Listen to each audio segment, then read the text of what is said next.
this evening. And at this point, so we can all enjoy it, would you please silence your cell phones? WMAY is very pleased to partner once again with the State Journal-Register. And we have a very common goal, and that is that we certainly want to, in every effort we can, keep our citizens informed of the important things that impact on their lives now and in the future. So we can do that through an event like this evening, and thank you for participating and being able to bring you What's Next Springfield. And we are committed to local issues, and from day to day, we like to hear from you, both the State Journal-Register and WMAY, and you really affect the kinds of things that we bring to you, and thank you for that. And it's always a defining moment when new leadership commences, and in this case, a new mayor and new alderman. So thank you for being here this evening and sharing your thoughts with us. And it is now a pleasure for me to introduce to you the president and the publisher of the State Journal-Register, Clarissa Williams.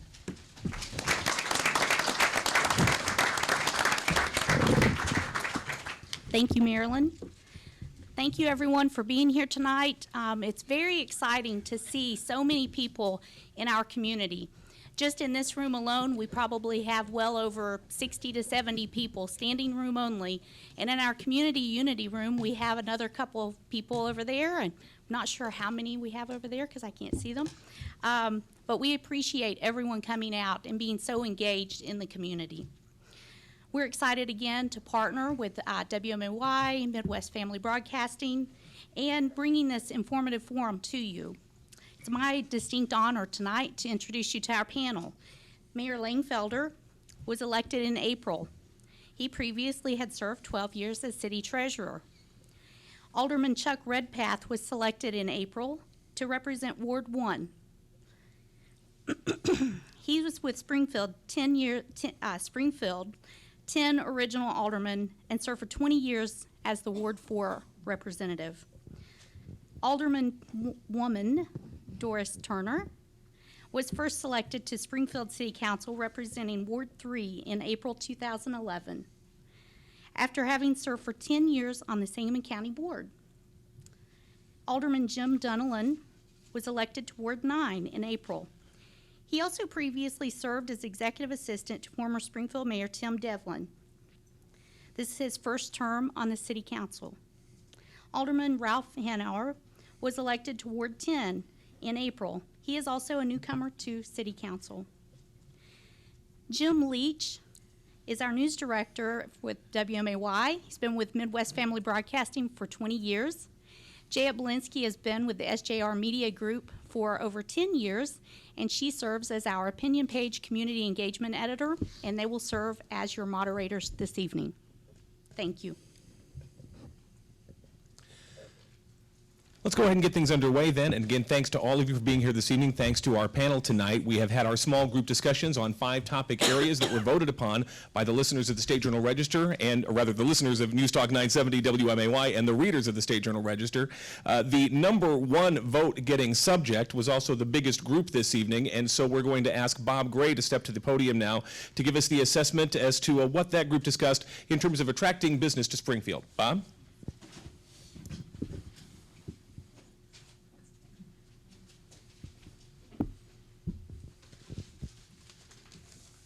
I think I have a minute and a half to do this. We'll do this real quick. Jim Clifton was the CEO of Gallup. His study has found that the single most searing, clarifying, helpful, world-altering fact is that the whole world wants a good job. We talked about a lot of things in Springfield, and I tried to pick a few of the most important that came out. One, I think, of the most important was we need the community to work together.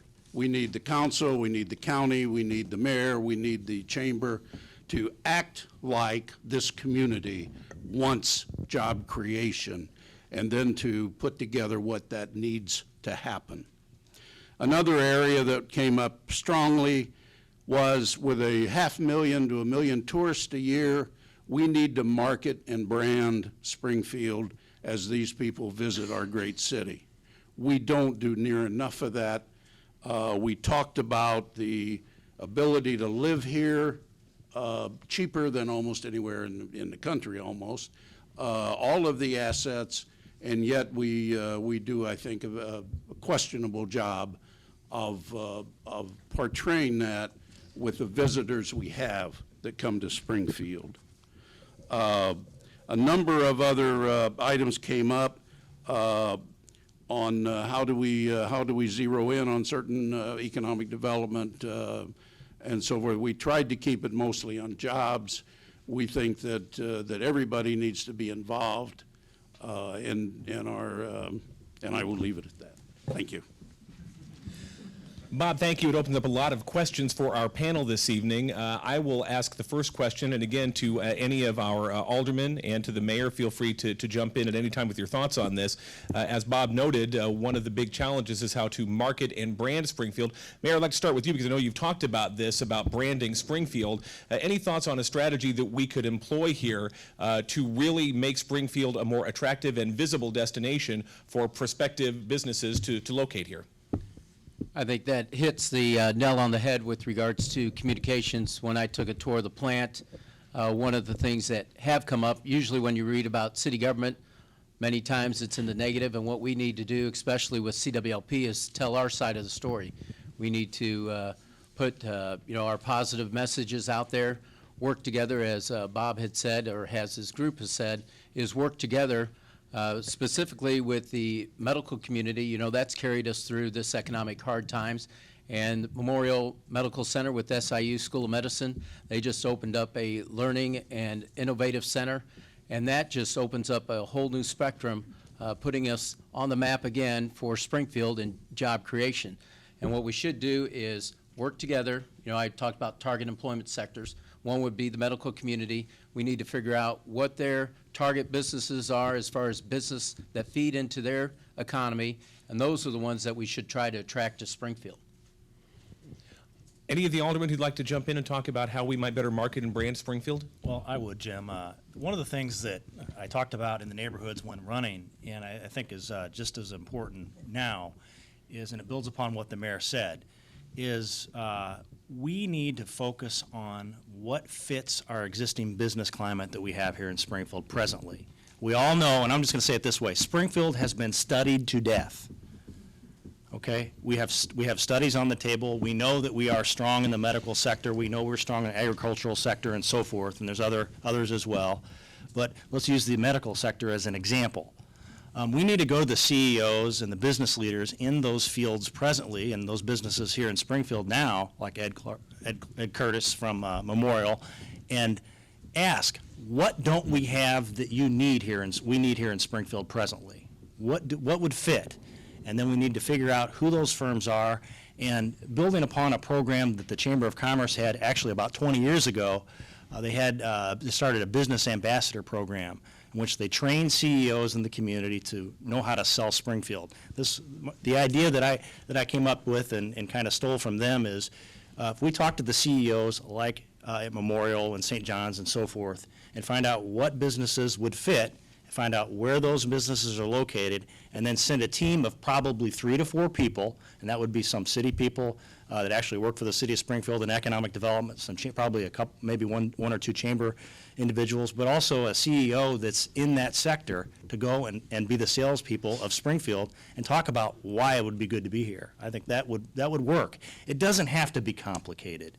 I mean, really, if you boil it down to what we need, we just gotta, I think we have a general idea of what we need here and what works here, but we got to find a way to make all the pieces fit together. And I think that those are great ideas, and I agree with both of you. But I also think that we cannot, if we're going to grow, and if we're talking about economic development and bringing new businesses to Springfield, and we're also talking about attracting people to come and live in Springfield and keep the people who are here, we have to open that up. We can't just pigeonhole ourselves into these white-collar jobs. We have to look at how we can attract manufacturing and blue-collar jobs to Springfield as well. As at one point in our history, we had 3 or 4 major manufacturing plants in Springfield that provided very, very good middle-class living that actually our community grew. Our economy grew. People were buying houses, people were buying cars, people were investing their money. And those jobs have disappeared, and with it, our middle class is starting to disappear as well. And there are a number of locations within our city that could be prime locations for those type of businesses. So I think that we have to look at, our government, medical community, Horseman Insurance Company, those 3 big white-collar employers, but we also have to look at how we can attract those blue-collar manufacturing jobs as well, because unless we do that, our city is not going to grow and thrive. Jim, we're going to come back and talk about redevelopment of large sites in a moment here. And Alderman Redpath, I wanted to ask you about that, particularly with manufacturing, because you have the benefit of being both a newcomer and a veteran on the city council. We've talked about this for a long time in Springfield about can we find more manufacturing jobs. Is that a realistic goal? Absolutely it is. And, I heard through the campaign from business leaders that Springfield really is not a business-friendly town. We got to change the culture here to attract people, to keep people, as we say. And one of the things I plan to do, and I've already talked to the mayor about this, is holding a business forum with business leaders, and I've talked to some of the major business leaders in town to set in on this forum to give us ideas on how we can move things forward and how we can take obstacles out of their way so we can get business here. And there are plenty of obstacles, and the city's part of the obstacles. So some of the things that we're doing at the city has to change. Can you cite a specific example, or any of the aldermen that might want to jump in to talk about something specific that we could do to smooth this process out for new businesses? Well, I think we need to have a kind of a one-stop shop. If we have a company that wants to come in and look for a factory site, for example, or a light industry site, they should be able to go to one place. You get the Chamber of Commerce, get the realtors involved, and we got to have a one-stop area that we can work to try to get some, the funding, maybe help them with some tip money, whatever. But I think a one-stop shop would really help.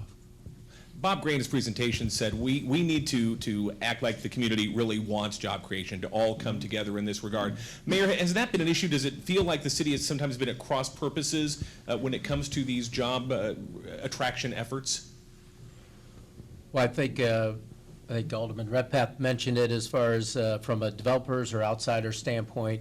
That's what I've heard during the campaign, is that sometimes we are difficult in getting processes smoothed out. It might take time. So that's what we need to do, is talk to individuals that have experienced that. And if it is, whether it's reality or perception, if it's reality, we need to change it, of course. If it's perception, we need to communicate how they can make sure that they have a smooth transition. And the one-stop shop is clearly an avenue for that. I think Alderman Donelan had touched on business advocates. Those are our greatest salespeople going out. We have numerous people that go to conferences and everything else, and what we should have is, with regards to tourism and with the business, is to make sure that they can tout Springfield. Just a few quick talking points that then, they could be good listeners to listen to their other co-workers, or I guess peers, and find out what they're doing in their community and try to bring them to Springfield. Are we working efficiently together? The city, the Chamber of Commerce, Alderman Hanauer, you mentioned the realtors. Are all those different entities working as efficiently as we can toward this common goal? I happen to know of a situation that, it's too long to get into, but I don't feel like they are. It happened to be on a weekend. Some people, the city wasn't working. I think that we can do a better job, Jim. I just think that there's got to be a way we can streamline things to do a better job, because you get people that come in to look, they're on a limited time basis, and if they've got money to spend, they want to move on it. And Mayor, a lot of this will fall back to your economic development director. Do you have a timeline for that announcement yet? Yes, I do. It'll be within the next couple of weeks. All right. Thank you all, panelists. So let's move ahead now, because obviously with only an hour, we're going to move through these 5 topics at a pretty rapid clip. But this next one is really related to job creation, and as was alluded to earlier, the opportunity to maybe take advantage of some of the large sites that may be available. We have several major properties that are soon to be demolished in the very short term, perhaps longer down the road. We had a group that was focusing on that. We want to ask Joan Walters now to the podium to talk about what that group discussed in terms of redevelopment of those large sites. Joan? Thank you. We're the mirror image of the first group. In fact, we suggested we ought to join with them, but they had a crowded table. We wouldn't have fit. I'm really glad to talk about this topic because I want to reinforce what we said in our group. First of all, there are a lot of big redevelopment opportunities in Springfield, and I bet you all have one at the top of your mind. We thought of the Ballyvaughan Apartments in Ward 8, the Esquire Theater, which is coming down, the downtown ring, which somebody talked about, is an intermittent bad spots, which really slow down the redevelopment of downtown as a potential for a lot of different demographics than what we currently have. The Pillsbury plant, the Bel Air Motel, and the Chantilly Lace property, which in aggregate is a huge piece of property to redevelop. And then there's the medical district, which is under constant redevelopment or development. We talked about the same things, that the city needs incentives in order to make it more attractive to development, whether that's a TIF, and all of these have downsides as well as upsides, so that's something to keep in mind. A TIF is an upside for some, it's a downside for the school district. The green space that we want to have so badly is, in order to stop flooding and to beautify some of the areas of the city, is also a downside for development because you can't make money off green space. Building and zoning is a by-the-book organization which allows equity, maybe, but it also deters creativity and the opportunity for people to have exceptions to some very rigid rules. We talked about a one-stop as well, and in fact, I just returned from Bainbridge Island, Washington, where I happened to have a place, and I went into the city hall, and it's ready to do business. The whole side of it is permit central. And I went to the information desk and said, do you have a one-stop here? And they said, well, we're tweaking it, but yes, we have a one-stop here. And I have the card of the guy that runs the one-stop, which I meant to bring tonight, Mayor, and I forgot. In any event, these things are possible, but they're hard, and we need to understand that change will be difficult, and there are downsides to every upside that we talk about here. So, to reiterate, also marketing is really important. We had a couple realtors in our group. We had very practical people in our group that don't feel as though the city is actively marketing the properties that are available. And when they're a big site, we really need to think about what would be best for that neighborhood and try to sell it in that fashion. We don't do a lot of that visioning. We allow the private sector to do it rather than us do it. I think that's it. Joan, thank you. I think you really summed it up very nicely when you said it's possible, but it's hard. And I think everyone recognizes that, particularly with some of these problem sites like the Bel Air or even the Esquire, certainly Pillsbury Mills, these are sites that have a reputation of being toxic in the psychological sense and perhaps also in the literal sense. So how do we overcome that? How do we persuade people to take a chance on these sites that have that bad reputation? They're seen as losers. They're seen as sites that really wouldn't necessarily sustain something long-term. How do we change that public perception? Well, to any of our panel. Well, first off, a lot of these issues are going to tie right together. We were talking in the utility committee, the CWLP committee, about the Lake the lake and Lake 2 and that kind of stuff. And drawing people to Springfield means that we have to have the best infrastructure we could probably have, starting by building roads and our sewer systems and that kind of thing is a big step in the right direction to attract new people. When I was the alderman out in Ward 4, one of the things that we didn't have much out there back in those days. I mean, the sidewalks and alleys and stuff just weren't there. We got a lot of things done. We redeveloped the Sangamon Avenue Dirksen Parkway area by bringing developers and together and talking about how to put that together. We at the city did our best to change zoning and put programs together to help draw those people in. And you can see what's going on out on Dirksen Parkway and Sangamon Avenue. That was very successful redevelopment because it was going nowhere. And so that's the kind of thing we need to do. We're talking now. We're about to push the Stanford project through, and the Stanford project's got developers waiting in line to do things in that area. I can tell you there's some developers that have already invested a whole bunch of money for that to make sure that goes through, and that's something we got to make sure it gets done. The 11th Street extension out to the university is going to be another economic boom for the city, and I know that we got dead areas that we need to concentrate on, but I think that's going to stimulate growth and help with the Bel Air area is one of the areas that's going to be affected when that 11th Street thing goes in, and Stanford and 11th, when they both get done, that's going to open up the old Chantilly Lace property and that kind of thing. So we got to keep moving, and we can't stop. We got to keep moving with the development and getting things going. We're talking about putting a new development downtown for student housing, which we're talking about right now. That project is pending on a lot of different things. I've done some investigation, and we were concerned about the sewers being able to handle a project that large. And I think we've talked to the sanitary district. It looks like that's going to work out. But we got to. Infrastructure is a key to driving economic development in this town. Well, I think Chuck's right. Infrastructure is absolutely a key component to any type of redevelopment. But the good thing about it is, in a lot of cases, infrastructure is already in place, and you don't have to run the sewer lines. You don't have to run the electricity. You don't have to run that infrastructure. It may already be present. However, some of the sites that you mentioned, such as the Bel Air and the Pillsbury plant and so forth, there are other obstacles that may or may not be infrastructure related. And that's when the city has to step up and put some kind of incentive package. Because let's face it, when it comes to development, a developer's not going to invest in a project unless he or she is going to make money. I mean, that's just the nature of the beast. So there's got to be that private and public partnership, or otherwise we're not going to be successful. Well, and I also think some of the Pillsbury plan is a good example. That thing's been vacant for as long as I can remember, 30 years.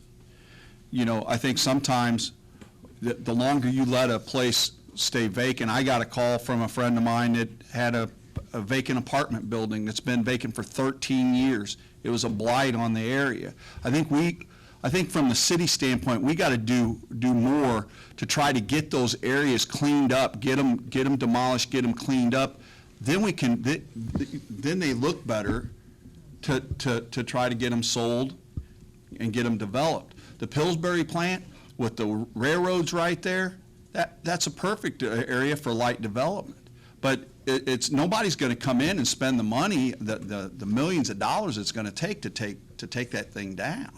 Mayor, from a practical standpoint, and Alderman will come back to you, Alderman Turner, but Mayor, from a practical standpoint, we've heard discussion about incentives, we've heard discussion about helping with tearing down and clearing out these properties. Is the city in a position to really do any of that?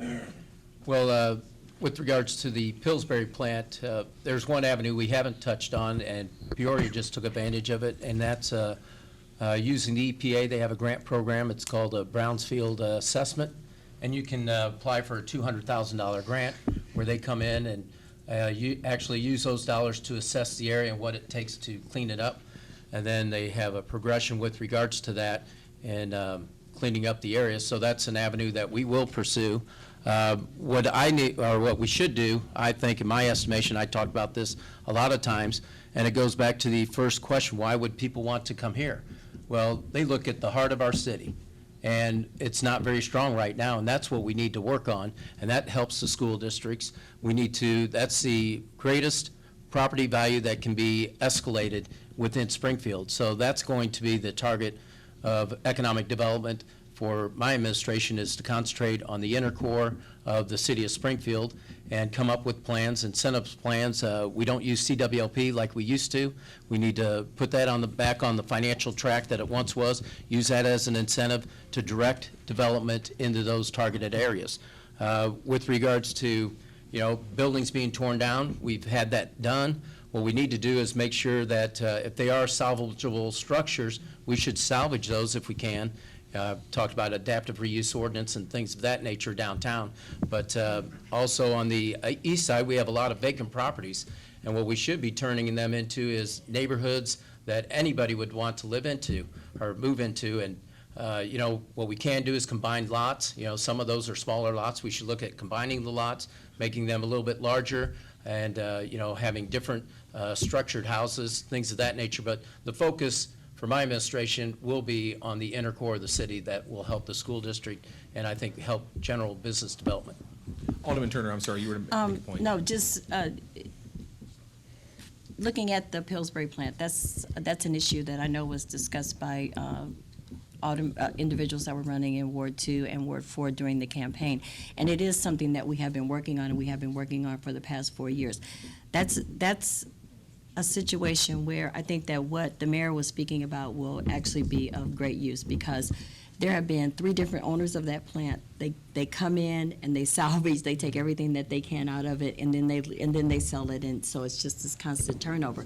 But what you have seen with these large developments over the past 4 years is that the city has been much more aggressive in holding those owners' feet to the fire in terms of, cleaning them up, doing what they can to either, get them cleaned up, demolish them, or something that puts them in a better position to be redeveloped. And that's what we're looking at most specifically with the Pillsbury plant, with the Esquire properties and other large properties throughout the city. Mayor, you mentioned CWLP as being a possible incentive. Are you talking in terms of rates?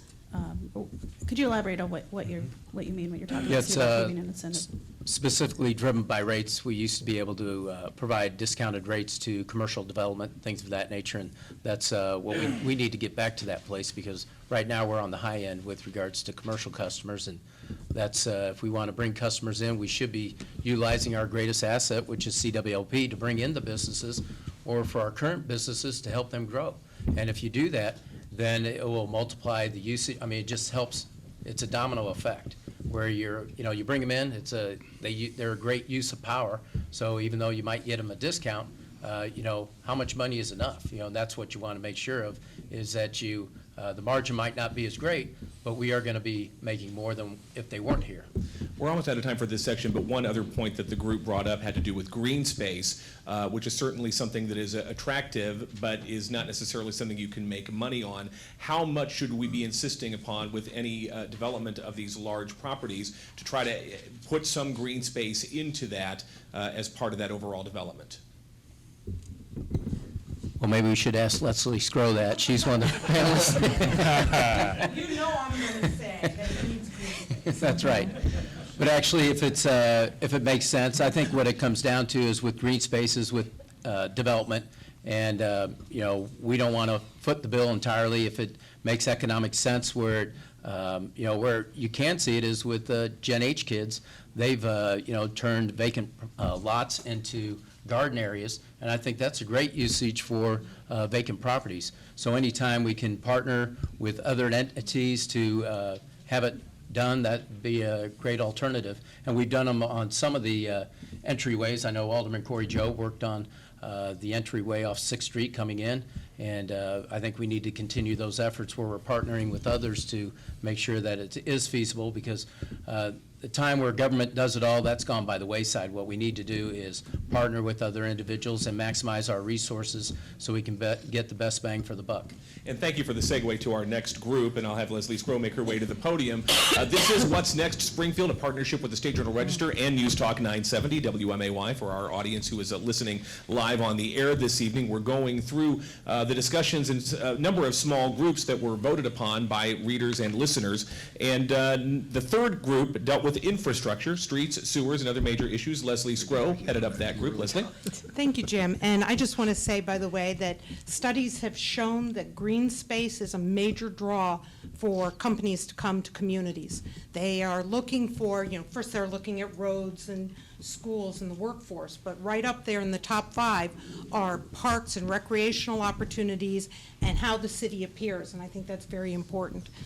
You knew I would say something like that, but I really do believe that if we're talking about economic development for this city, we're talking about bringing new business, we have to talk about green space and how the city appears. So I think personally that's very important.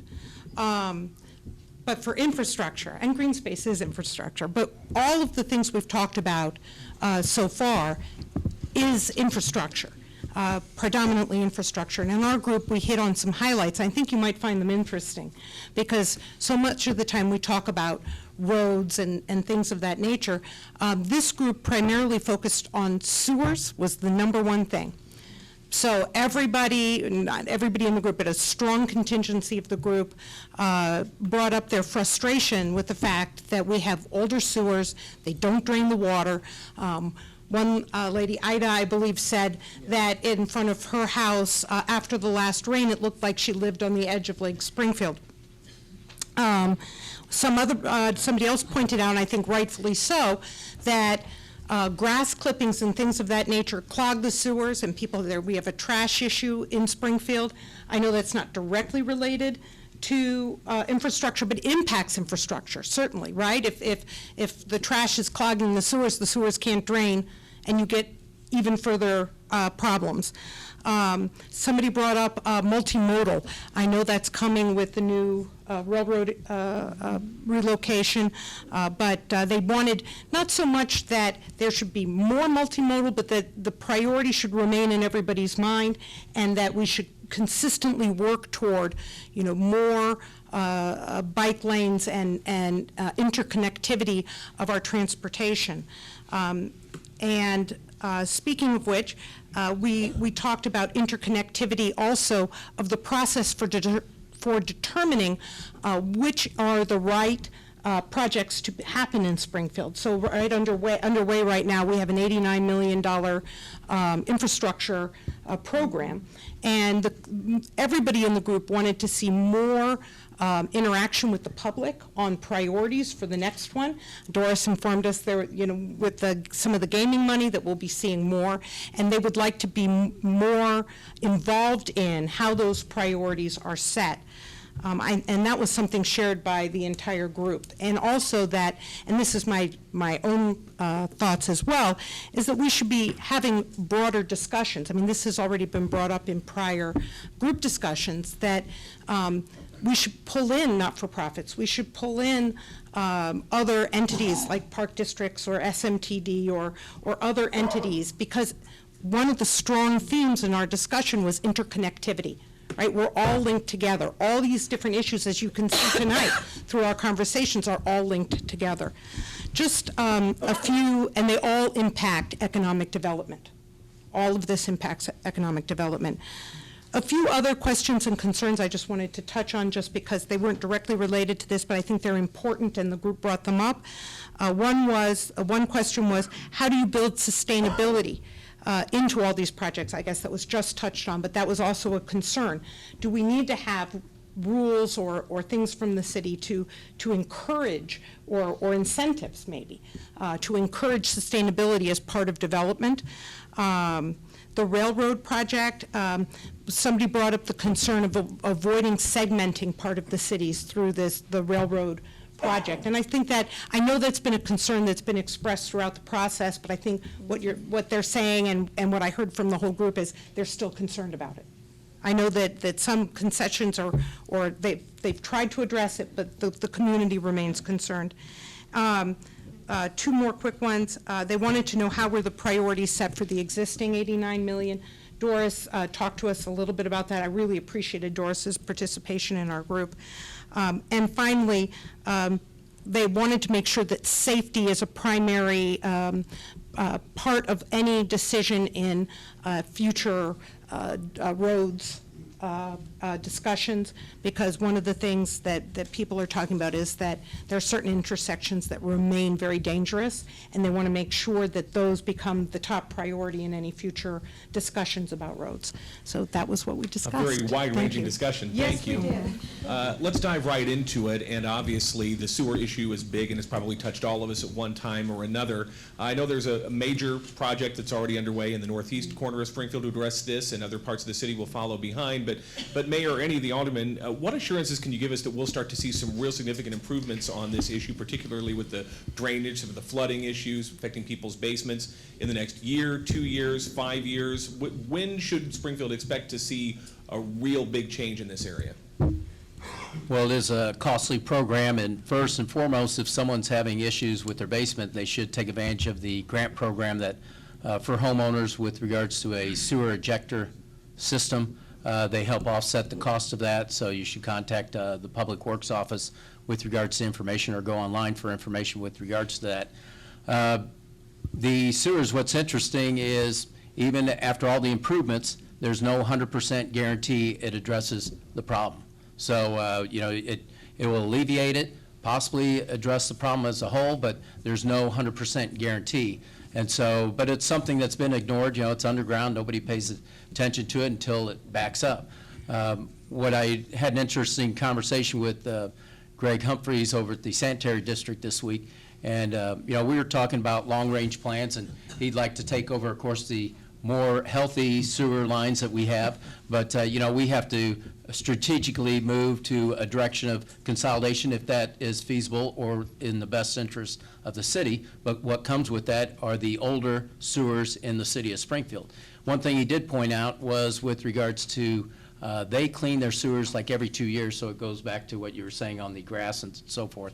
And that's something that should be done on a regular basis. So that's, from our standpoint, we need to work with the sanitary district in regards to that to determine the best way, the best approach to make sure that we work together so we do have good, healthy sewers for everybody. But it is a long process that we'll have to work towards. The mayor's right. I think long-term, obviously, the partnership between the city and the sanitary district is something that would be advantageous to the city and the area as a whole. However, we all know that it would be easier for the sanitary district to take over the newer portions only. But the way the system works is there's some of the newer systems are actually helping fund the improvements that need to be made in the older system. So there's a delicate balance there. But I think one of the things that needs to happen, and I applaud the Public Works Director and Greg Humphreys from the sanitary district, they've been having dialogue about looking at this thing long-term. It's not the sexiest topic in the world. As the mayor said, it is underground. It doesn't smell the best. It's not necessarily something you see when you do make the improvements, but it is critical for this community. I think the plan itself that was upgraded recently, and some of the works that are presently underway that will be made to some of the other facility will help with that. But some of the areas, quite frankly, we don't know how extensive the problem is because they haven't been studied. And just a word of caution, some of the other cities, even Central Illinois cities, have been had the EPA knocking at their door and forced them to make some of these changes that need to be made. So we always got to keep that in mind. I, for one, I'm pleased to see the aggressive movement by Greg Humphreys and the sanitary district to step up, and they have. They're enacting with the city on a lot of different issues for the sewers. Sure, they'd like to take over the newer part, but that's as Jim said, that's not feasible. I, for one, don't think the city needs to be in the sewer business. I think we eventually need to wing ourselves off of it and move it back to the sanitary district and let them take the whole thing over. But we have to come up with a reasonable plan on how they're going to be able to fund the infrastructure improvements. And it's the major part of the biggest problem is downtown. And I think it's in a 10-block area here where the major part of the problem is right here. The outer sewers are maintained and newer sewers are put in. So I don't think we need to be in the business, and I'd be, for one, willing to get out of it. We're putting a lot of money. Go ahead. I'm sorry, but while we are in it, we have to do a better job. We have to do a better job. I got you. And I think that what we're Just doing, saying. the project that we have going now in the northeast quarter of the city is going to be fantastic, and that is going to move out farther. So that's something to look forward to. And I think that what we all would like to see our streets and sidewalks and sewers in a better condition. But I think that we have to look at how far we've come just in the past 3 years. When I ran for alderman the first time, I talked about infrastructure a lot. And we put together the $86 million the 3-year plan, and we're coming up to the end of that 3-year plan. And I think that especially in those older inner-city neighborhoods, you can see a significant improvement over what was there previously. And we do have to look at how we sustain that and move forward with where we need to improve further. And that was my next question. We have invested a lot of money in that, but it doesn't do any good if we let it fall back into disrepair. Exactly. Are we positioned to maintain the improvements that have been made? I think that's one of the things that we're looking at is how we sustain what we've done and then move forward with what we still need to do. Because even though we have done a lot, there's still a lot of work that needs to be done, just because everything was in such a bad shape, to begin with. It was like our streets and sidewalks were crumbling, right beneath us. We heard during the election, a lot of candidates talking about getting fair share for the wards, fair share of services. And it sounds like that's still an issue that's on people's minds, priorities with the sewer project, for example. Can any of you elaborate on how is that determined? How do you determine what's a priority or where you're going to do the work first? That was one of, and I'll let Jim talk about this, but that was one of the things that, Mayor Langfelder, talk about this. Oh, Jim's fine. That was one of the things that people talked about, and we talked about it a little bit in our session. And it's not just that these things, these priorities are set just, kind of willy-nilly at who feels like needs to get something done first.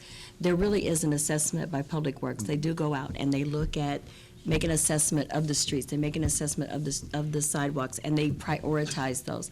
And then they sit down with each alderman, because you can't just look at things with numbers. There's a human element that goes into that, and there has to be an opportunity for someone to provide that human element. So then Public Works Director and staff meet with the alderman and then look at and present their prioritization, and then allow the alderman to have some input on that. And there's always an opportunity for some give and take, and if there are some places that need to be added.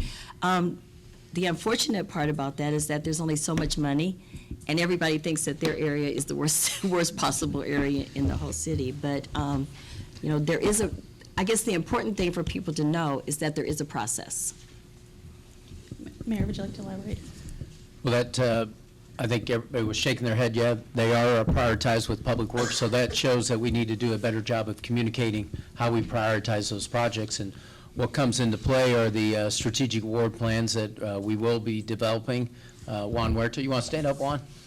He's the Community Relations Director, and he'll be helping coordinate that. But it is a city department initiative where all the departments will participate, but we'll be working with each ward alderman to, and the neighborhoods, the businesses, churches, other entities, to identify the issues facing each of those areas, and prioritizing projects and how we come up with short-term and long-term remedies for those issues. We're about out of time for this section, but I think it's important to address one question to this, since it was brought up a couple of times, the multimodal aspect of infrastructure, particularly as it pertains to bike lanes and accommodating all the different modes of transportation and making sure that everybody can get along together, bike riders and those of us who are avowed car drivers. So Mayor, will we see more bike lanes, and how do we get everybody utilizing that same space equitably and cooperatively? Well, if it's the intermodal hub with regards to train, bus station, all that together, we need to have a community push to emphasize 10th Street, because it's not a done deal. We really need to have an initiative to move all funding from 3rd Street to 10th Street, because we're getting mixed signals from the state with regards to how they'll prioritize that particular project on 3rd Street. Once 3rd Street goes, if that goes through, I don't think it's going to happen. So we need the community to get behind the 10th Street corridor and inform the legislators to move all that funding, because it is taxpayer dollars. But how we go forward outside of that would be, one thing we do need to take a look at is the overall bike plan for the city of Springfield. And if there are bike lanes going to be put in, what we need to do is talk to the area impacted, because Second Street, you can use that as the area that, you should talk to the businesses, the residents, and how it impacts that area, and government in that case. And we need to make sure that everybody's aware of what's going to happen. We have to have the best solution before we implement the bike lanes arbitrarily. We are going to move on because we have two more subject areas we want to make sure we cover this evening. Next is City Water, Light and Power and Hunter Lake. John Allen chaired that small group discussion. We'll ask him to the podium now. John? Good evening. Thanks, Jim. We had a good group of proponents for Hunter Lake as an alternative to the water supply issue. And I think the issues that we talked about, I know, were, one, the importance of the economic impact of having an alternative water supply. And the question gets to be, how can a community grow without an adequate alternative water supply? And then it was pointed out that water may in fact be the next oil, right? It's going to be that important in the future. It was noted too that the bulk of the water is needed by city water, light and power to generate electricity. And one of the questions that came up then is, even though city water, light and power has encouraged conservation measures, how effective have those measures been? Have they managed to really reduce the residential consumption especially? And then Reggie Davis, who's written several letters to the editor and all, probably summarized this well, and he did this beforehand, but I'd like to read just a couple of things from him. He noted that the citizens in this city have watched for decades as this second water source issue has floundered on. And after all these years of studies, reports, comparisons, and public monies expended, it's recently been determined again that building Hunter Lake is by far the best alternative for Springfield. So there are two questions that raises. Do you personally consider this to be one of the most serious issues facing our city? And are you committed to moving this crucial project forward for our city in a timely manner? That's a good place to start our panel discussion, so we'll open it up to the mayor or any of the aldermen here, because I think everybody's wondering, what's the timeline? When will we finally say, yes, we'll build Hunter Lake, or no, we absolutely won't build Hunter Lake?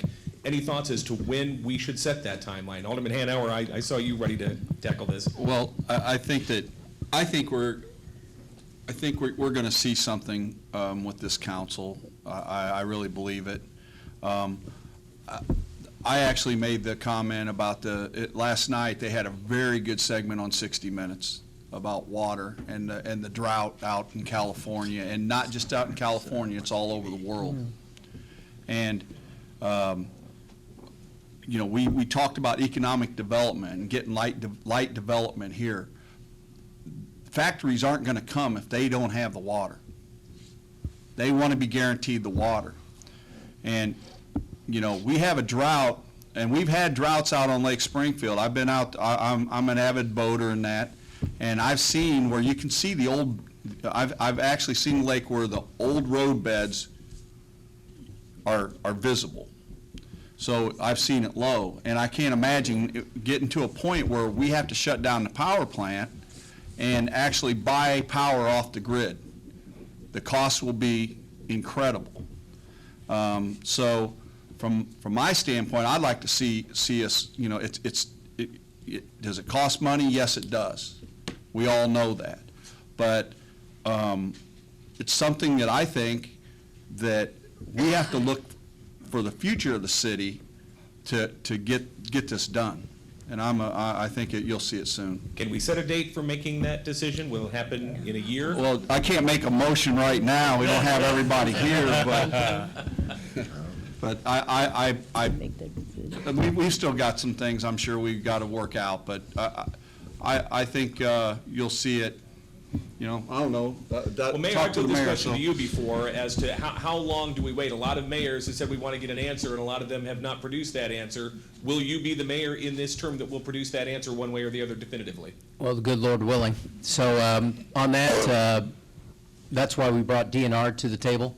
That was a suggestion by Eric Hobby and his group. I think it was someone suggested to him. But what that does, it answers the question with regards to development around the water supply. Our main need is the water. That's what we want. We're going to maintain it as a recreational body. We're going to ask DNR to see if they would entertain a letter of interest with regards to that. So that'll be forthcoming within the next month. We'll be bringing some action to the city council, and with the support of the city council, they'll send the signal to the Army Corps of Engineers that we are serious about this water supply, and I think that is the most economical. It provides us with the greater source of water is Lake 2, and there's issues with underground water, and it's just the better route to take, and I think having that partnership with DNR or another entity with regards to maintaining the properties around it as recreational purposes only, I think that will put us on strong footing to get that permit with the Army Corps of Engineers. Any other aldermen want to weigh in on this? And Jim, to build upon what the mayor said, we are in a strong position as a city, if you think about it. We have a significant portion of the land already purchased and in our possession. Obviously, there's still obstacles, both regulatory and actually out in the community. But when we were told by CWLP a few weeks ago that, as Alderman Hanauer alluded to, that if we have a major drought, our power plant may have to shut down. I mean, that's a scary thought. And it's a scary thought for a lot of reasons because, first and foremost, probably on a fiscal basis, because a significant amount of the revenues that come into the city come in through the power plant. So that would be devastating. And if we're out marketing the community, we talked about marketing the community earlier, do we really want to say that we had to shut down our power plant, which is, whether it comes directly from the power plant or from the grid, most individuals, I think, see the power plant going and know that's where. You touched on another issue that our small group, and I'm sorry, Alderman, I want to keep this conversation going here because we have a lot of ground to cover in this subject. One of the issues brought up in the small group was the issue of conservation, and can we encourage less usage? But Alderman Donelan, as you noted, those revenues from people using power, that's the lifeblood of city water, light, and power. So that's a tough balance to strike. We want people to purchase power. We want them to use that power because it brings money into the utility. Conservation is also a good thing. How do we strike that balance? And it leads us then to the overall fiscal health of the electric fund in general. Anybody can weigh in. Well, with regards to conservation, usually you do that in the time of drought. So you could look at California and it's not working. So personally, I think we need that secondary source of water, especially that will help economic development. Alderman Tylen brought it up during the last council meeting, I believe, where he said he knows a business that didn't locate here because we did not have a acceptable secondary source of water. There's also some talk about can we get the permit and that kind of thing. Just so you know, that they're not seriously considering us for a permit because we have not been serious as a city. It's important for us to make the commitment that we're going to do this and get off the table and move it along. And I think you're going to see some action out of this council pretty soon that's going to show that we really are serious about the secondary water source and we want to get it done. One of the issues that I face every day when I'm talking to the neighbors in my ward who live on the lake is concerns about the water depth and stuff. Obviously, people can talk about dredging and that shore stabilization, that kind of thing. We still have to do certain things to make sure that we maintain Lake 1, but Lake 2's water source will keep the levels up so when we get to the August time frames, they're not going to be too low that people can't use the lake as a recreational area, and we're always going to have that water source to supply CWLP's the power plant the water we need to run that. This is News Talk 970 WMAY. WMAY Springfield, partnering with the State Journal-Register on What's Next Springfield. We are running a little bit long, but we want to keep going with the conversation because we still have a lot of important issues to discuss yet and one more group to get to as well. I do want to turn it back, though, to the electric fund because, again, we've seen obviously some serious concerns with the fiscal stability of the utility when it comes to electric. We've talked about rate restructuring. Mayor, I'm going to throw this to you first because I know this is something you've been thinking a lot about. Give us an update on where we stand with the fiscal well-being of the electric fund and what is it going to take to make the utility more stable in the long run? Well, first, I'd have to commend the City Council for overturning the mayor's veto 10-0. That sent a clear message to any underwriters of bonds that we are serious about protecting our utility and the bondholders with regards to CWLP. With regards to moving forward, there's a couple of things we're looking at, of course, one is refunding the bonds or refinancing the bonds, and what we'd like to do is go to market on those in August, because if you read the interest rate news, it's after August, September, October, projections are they may go up, so we're going to try to move the refinancing and try to target that August timeframe.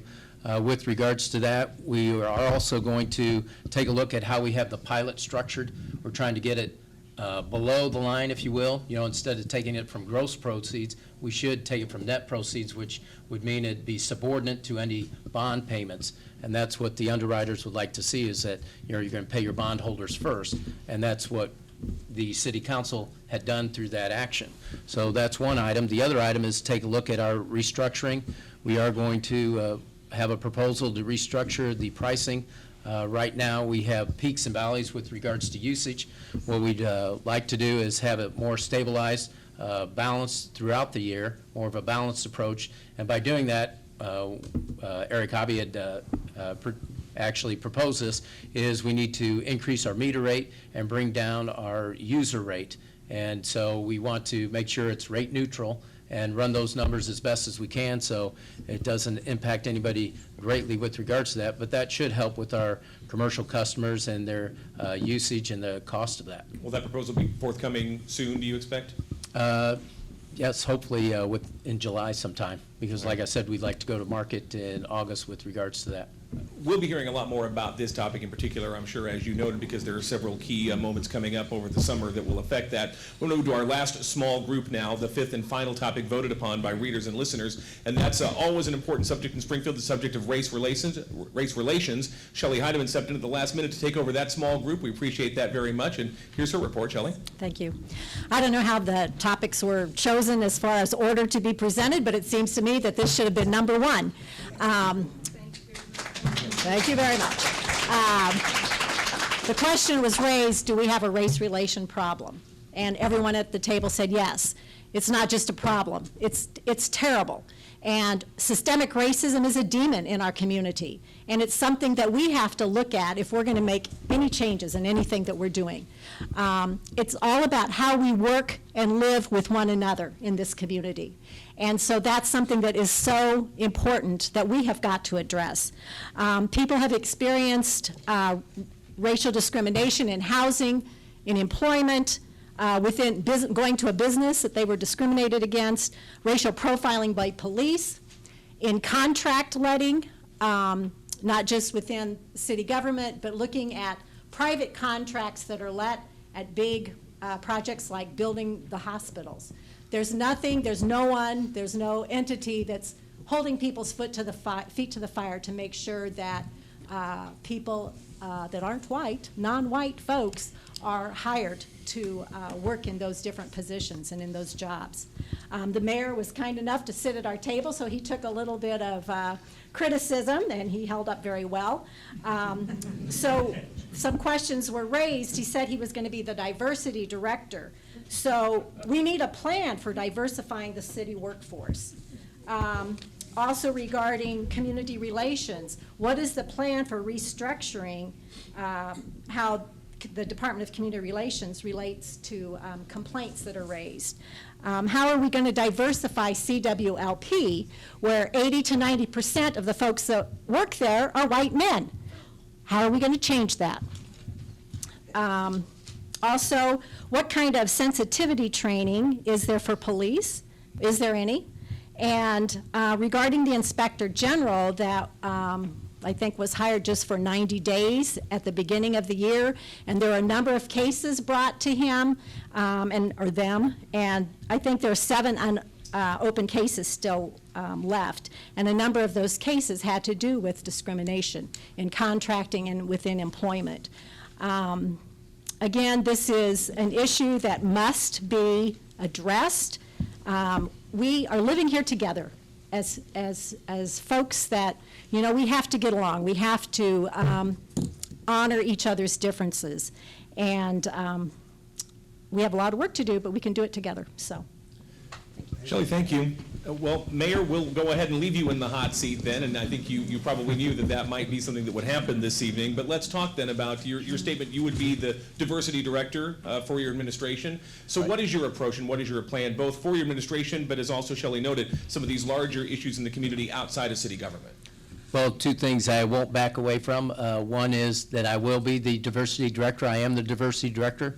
When it comes down to it, we can hire somebody and put them into that position, said, here's my diversity plan, we've done it, and that's not the way to go. You know, I'm doing things a little bit different. I've watched it since and learned from since 1979, and that's the mayor I'm going to be, and I'm not going to be judged on 4 weeks of action, I'm going to be judged on 4 years of action. And I think by the end of that 4 years, you will be acceptable, and if not, I'm sure you're not going to vote for me. But I'm going to do it my way. You know, that's why I'm in this seat. And, you know, diversity has been going on for a long time. The other item I'm not backing away from is we should be the model city with regards to race relations. You know, we're the home of Abraham Lincoln. I said that in the campaign, too. And that's how we're going to face all the issues facing Springfield. So going back to my director's selection, you know, people shouted out real quick. You know, I'm a firm believer. I did it just like I did as treasurer. I'm not going to be firing anybody if they're doing the job.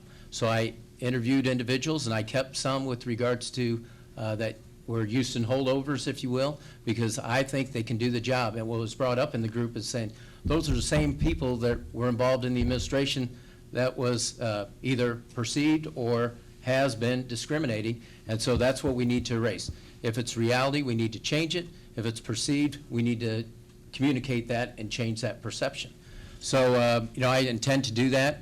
And when it's all said and done, I think people will, you know, look forward to how we're progressing. But one point that you brought up was with regards to contracts. And what's been brushed under the rug is the appointment of Sandy Robinson to purchasing. And that's why I put him there, is because he was the community relations director. I moved him over, which was a increase or a promotion. It wasn't seen that way because it doesn't have the title of director. And but I think he'll do a great job in you know, following up on the contracts to make sure that we're marketing and trying to help minority businesses get you know, if they're qualified, of course, it's that Q word, that they do receive contracts within the city. And the other side of it is, if we're doing business with the company, they have to follow through on the guidelines of those contracts, and Sandy is the individual that will help do that, working with Juan Huerta, my community relations director. I want to bring the alderman into this as well. Do you perceive that everybody in the community has an equal opportunity to compete for jobs, whether with the city or in businesses outside of city government? Is there equal opportunity for people to show that they are, in fact, the best qualified?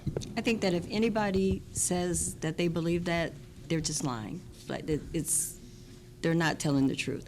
Because I think that everybody in this room would say that doesn't happen in the city of Springfield. We do have to do a better job, and I think that there's room for everyone to become involved so that we all do a better job. You can't put all of the onus on one person to diversify the city hiring force. When there are jobs that are posted, people have to apply for those jobs. They have to make known that they're interested in those jobs. When there are opportunities for testing to become part of a pool of applicants, people have to participate. Over the last since before I was an alderman, but I will focus on the time that I have been, there have been opportunities for a pool of applicants for different positions. And I've worked with different organizations and individuals. And I've had a list of 20 people that have said, put together a location for me to talk to someone and we will be there. And you get the location, people from the city are there, nobody shows up. So all of us have a responsibility to do our part in diversifying the workforce. And it really does bother me too when we seem to always focus on police and fire. There are so many other positions within the city of Springfield where there are no African Americans. We have to look past the police and fire. Everybody doesn't want to be a policeman. Everybody doesn't want to be a fireman. But people may want to be fireman oilers. People may want to work at the water purification plant. People may want to work in those other areas within the city. So there's room for all of us to do a better job of diversifying the workforce, and it's something that we all have to do together. We can't set up this dynamic of us versus them. That doesn't work. It's not going to work. It's never going to work. We have to work together, and we have to be able to talk to each other, communicate with each other, and work on this together. It was noted, though, these problems exist outside of City Hall, that these are problems that are throughout the community in hiring, in access to loans, in a lot of different ways. Is there anything that City Hall can do as a bully pulpit or in some other way to try to address those issues in the community at large? I think that... Go ahead. No, I think that the person who is perceived as the city's leader has a whole lot to do with that, and how much that person is willing to step out and be a spokesperson for saying this is what we want our city to look like. I think that what happens within, and I know that you say it's not part of the city government per se, but the leadership of the city plays a huge role in that. The mayor is intricately involved with the chamber, where those businessmen are. He's intricately involved with Rotary, where those businesses are. His economic development office is intricately involved with the banking industry. So the person who sits in that chair can have a huge impact. That, in my private sector, the job I enjoyed the most was community reinvestment coordinator for the bank. And that's where banks were accused of discrimination. And so it was my role to go into the low and moderate income areas to make sure that we're doing everything possible to promote our products, and as well as review loan applications and making sure there's no discrimination. That's the similar processes we need to put in place at City Hall. So, one is marketing and outreach.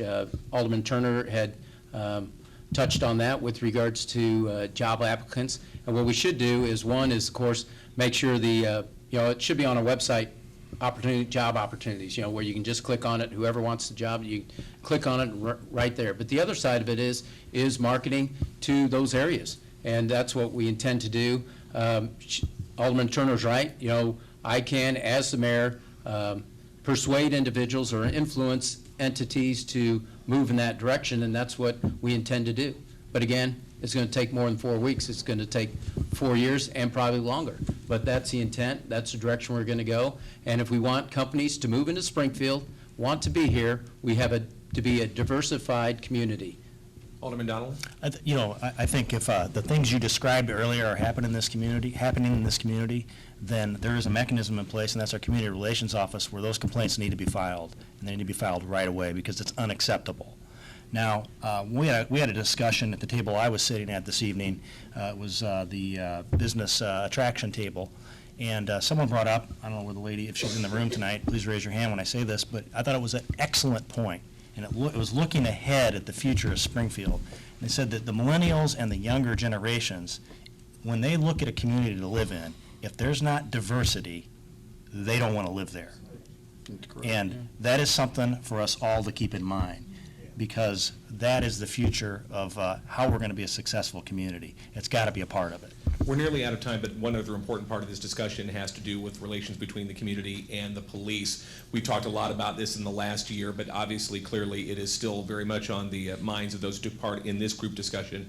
So to the mayor or to any of the aldermen, what more do we need to do to ensure sensitivity by the police in their dealings with the African-American community and the community at large, and to make sure that we don't have profiling or unfair treatment of any of our citizens?